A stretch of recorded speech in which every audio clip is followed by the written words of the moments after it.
Dictation will start in 5 seconds.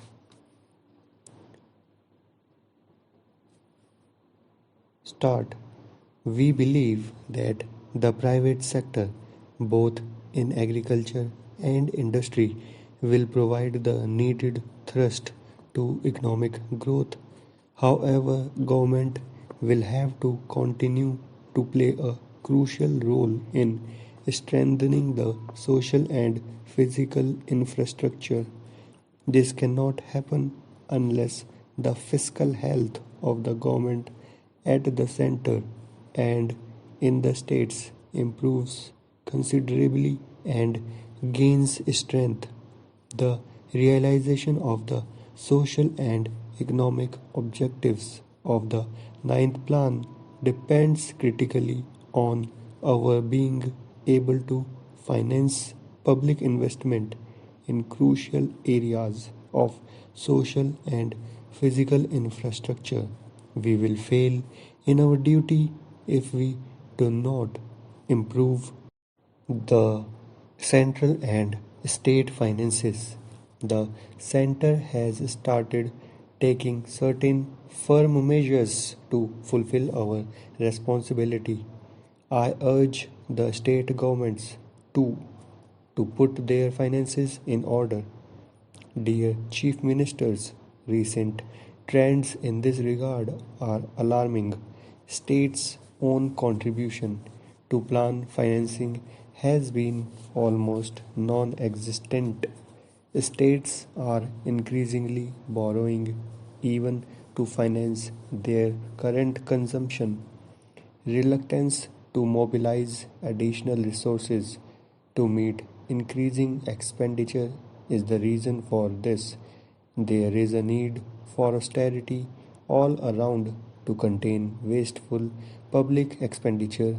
Revenue should be increased through a greater attention to efficiency and productivity of the enormous human and financial resources we invest in our various schemes.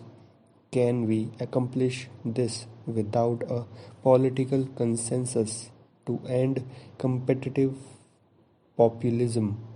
We are aware that the center has taken certain measures in recent years that have had serious, though indirect, repercussions on state finances. As an example, I mention the implementation of the Fifth Pay Commission's recommendation. Adoption of these assure you that we will at the center has had a snowballing effect on states. I can assure you that we will be more considerate of states' interests in such matters in future. Charity begins at home. I would say the same about cutting the central government's expenditure. I urge all central ministries to enforce expenditure management rigorously. Why should we not have more essential expenditure in the social sector?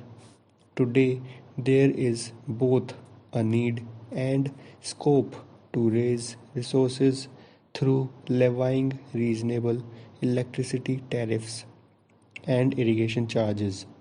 Untargeted and unintended subsidies often lead to distortions in resource allocation.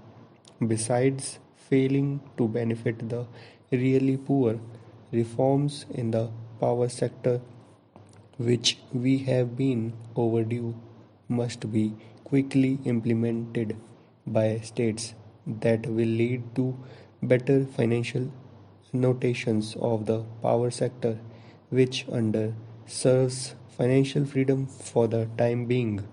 We should also address the problem of implicit subsidies. For instance, take the subsidies for higher education.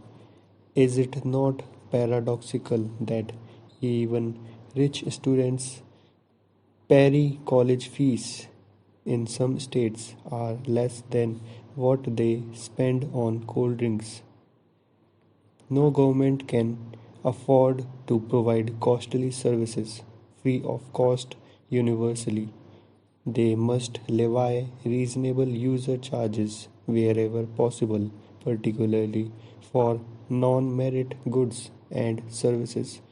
What is required is a change in the mindset in the fixed inherited nations about subsidized public services. We should not be prisoners of the past. Subsidized services should be restricted to only those who cannot afford to pay. There is tax competition among states to attract private investments. Such policies are harmful as states have lost tax revenue without much influencing investment decisions. This must stop. Better infrastructure, faster decision making, and investor friendly environment are more important in the decision making of the investor community. A practice that is pushing states towards fiscal crisis is the ready extension of guarantees to the borrowings of state level public enterprises. These guarantees may devolve on state governments as the financial health of many such enterprises is not sound. This practice will hurt states' credibility and adversely influence their credit ratings. Regional disparities are of concern both across and within states. Even some of the faster growing states have pockets that have lagged behind. We should exchange notes on lessons of such unbalanced development. Faster and widespread development is the medicine for many of the ills of our economy, polity, and society. Let us strive to live up to the expectations of the people, especially of the poorest, who are also the majority of voters. Modern communications and media have raised people's expectations. We cannot forget that many of the social, political, and communal tensions we see today are due to the non realization of these expectations. The 73rd and 74th Amendments to our Constitution 5 years ago provide for a third tier of government. Still, several states have not yet imbibed the spirit of these amendments. There is an urgent need for genuine devolution of political, administrative, and financial powers to the Panchayati Raj institutions.